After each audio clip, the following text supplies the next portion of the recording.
Bonjour bien-aimés, ici Viviane, accoucheuse de transformation, de sens et de mission de vie, et puis aussi responsable de Sepsi Pleroma, qui est un institut pour la spiritualité intégrée, qui offre la prière pour la transformation, le coaching, du coaching existentiel et spirituel, et aussi l'unité de l'esprit, de l'âme et du corps, particulièrement au travers de la danse et de la louange, et de petits groupes de cellules de prière.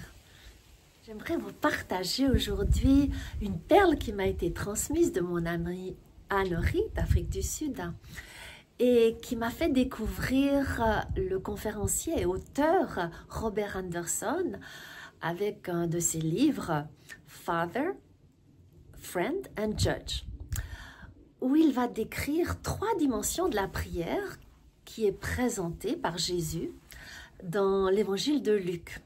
Effectivement, dans l'évangile de Luc, lorsque les disciples demandent à Jésus d'être enseignés sur la prière, il va leur enseigner le Notre Père, comme dans l'évangile de Matthieu, et il va leur dire, eh bien, adressez-vous au Père, au Papa du ciel, au Père comme un référent d'autorité, de sagesse, d'intelligence pour vous. Et vous le faites à ce moment-là, vous vous adressez au Père, au Papa, dans le lieu secret de votre chambre, de votre intériorité. Et vous pouvez lui exprimer vos besoins, vos désirs, vos attentes et vos secrets intimes. Mais il va enchaîner, toujours dans l'évangile de Luc, au chapitre 11, avec une parabole où il va parler d'un ami qui reçoit au plein milieu de la nuit un autre ami qui débarque et à qui il aimerait bien offrir un repas et qui va aller chez un autre ami plaider, intercéder pour qu'il puisse obtenir un pain parce qu'il n'a rien sous la main à la maison.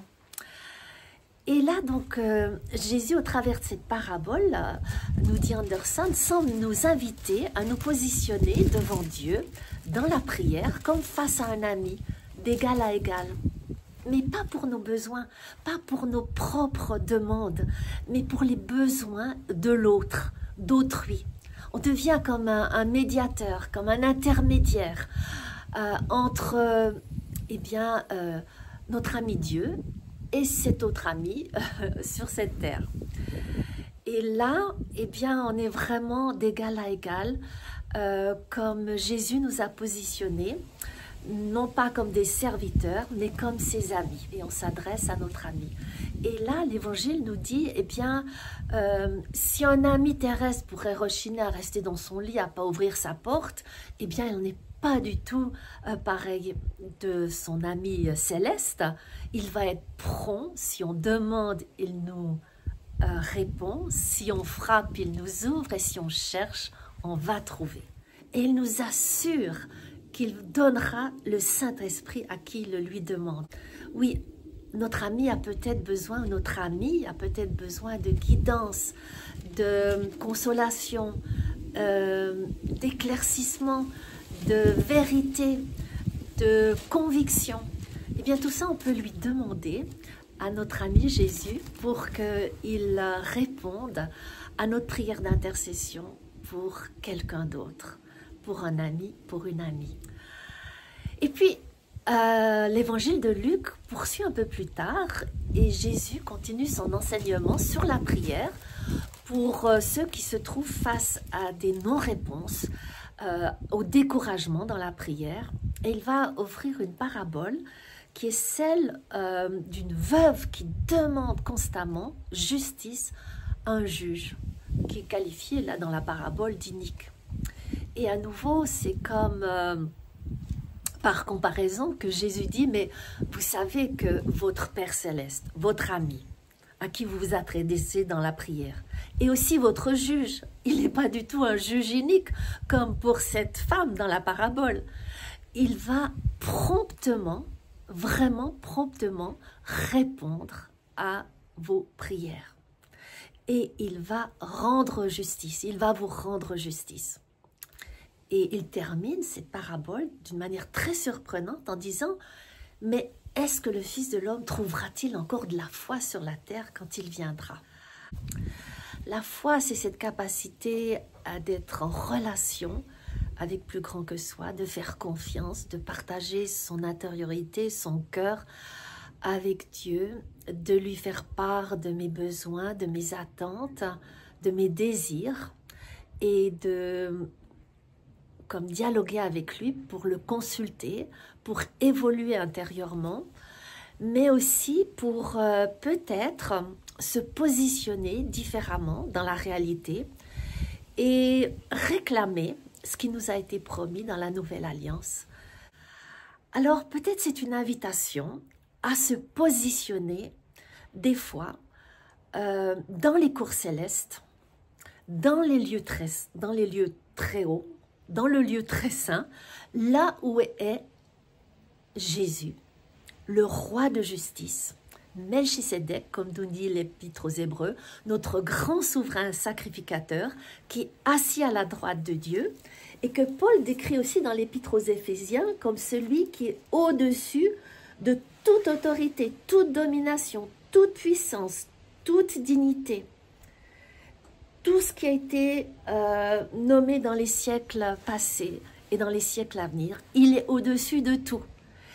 Et ayant obtenu la victoire à la croix sur le mal, ayant scellé une nouvelle alliance à la croix en notre faveur, avec des promesses bien meilleures, il est à juste titre et dans le droit de nous donner cette vie abondante qu'il nous a promise, à lui, ses amis. Jean chapitre 15, verset 15. Eh bien, nous pouvons nous positionner, non pas pleurnicher et réclamer ce qu'il nous a promis dans la Nouvelle Alliance.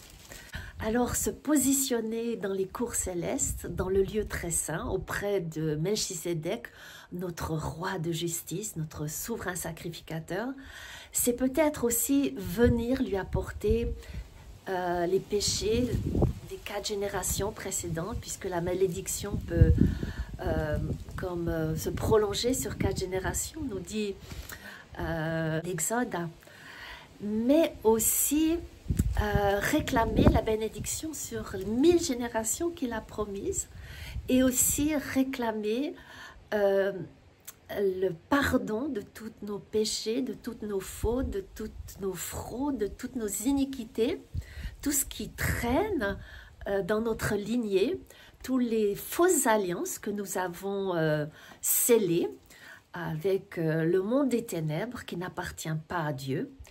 Et vous savez combien les gens expérimentent avec toutes sortes d'alliances de sang, d'alliances avec la cartomancie, avec les guérisseurs, avec les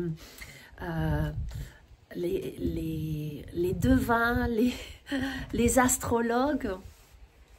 Eh bien, c'est un temps de positionnement, non seulement pour demander pardon, pour faire le ménage, pour présenter à Dieu toute notre ardoise afin qu'il puisse l'effacer. Et bien là, Anderson nous invite justement, quand on a des prières qui ne trouvent pas de réponse, à peut-être venir se présenter devant le juste juge, le roi Melchisédek, ce souverain sacrificateur que l'Épître aux Hébreux nous présente comme étant le Christ ressuscité, à la droite du Père. Jean nous assure que si nous confessons nos péchés, il est fidèle et juste pour nous pardonner et nous purifier de toute iniquité. Et que si nous sommes nés de Dieu, nous ne pratiquons plus le péché, car ce qui est né de Dieu se garde lui-même et le malin ne le touche pas. Première épître de Jean, chapitre 5 et au verset 18. Donc, il est temps de permettre au Seigneur de nous purifier dans ce face-à-face, dans la cour céleste, dans le lieu très saint, avec notre souverain sacrificateur, Melchisédek, roi de justice, notre juge, pour obtenir justice et jugement, afin de ne pas nous décourager. Peut-être c'est ça la foi que Dieu attend à la fin des temps et qu'il n'est pas sûr de trouver. C'est vrai qu'autour de moi, je trouve très souvent des croyants qui me disent « Mais j'ai pas besoin de le dire à Dieu, il sait mes besoins, il connaît les désirs de mon cœur. J'ai pas besoin de le lui dire. Et si il a choisi de pas me donner, eh bien à quoi ça sert de persévérer ?» Et c'est ça peut-être cette foi du positionnement, de la confiance, du dialogue, de l'assurance qu'on est écouté, non seulement par son père, par son ami, mais par son juge, le Seigneur Jésus-Christ. Melchisédek, le souverain sacrificateur, qui nous a fait entrer dans une alliance nouvelle et qui a promis d'inscrire ses lois dans notre cœur et ses préceptes sur les tables de chair de notre intériorité. Peut-être qu'il est temps de retrouver cette foi du dialogue intime avec un Père céleste, avec un ami céleste en faveur d'autrui, pour que le Saint-Esprit soit déversé sur nos amis, sur nos enfants, sur nos familles, sur nos communautés, pour qu'elles soient guidées, consolées, dirigées dans toute la vérité. Et peut-être qu'il est temps de s'adresser à Dieu comme un juge, à ce roi de justice, pour réclamer les promesses qui nous sont dues dans cette nouvelle alliance qu'il a scellée à la croix avec son sang et sa victoire sur le mal, pour que l'accusateur des frères se taise et que beaucoup plus de sa réalité transperce notre réalité. Il a comme plu à Dieu de réserver des choses aux individus quand ils demandent, quand ils font confiance, quand ils dialoguent, quand ils ouvrent leur cœur, quand ils se positionnent d'une nouvelle façon sur la terre face au ciel. Eh bien, je vous laisse cette réflexion. C'est qu'un début et je vous souhaite vraiment de belles expériences dans la prière et surtout de magnifiques réponses. Je vous embrasse, je vous souhaite une belle fin de juillet, un bon été et puis à tout bientôt, au revoir.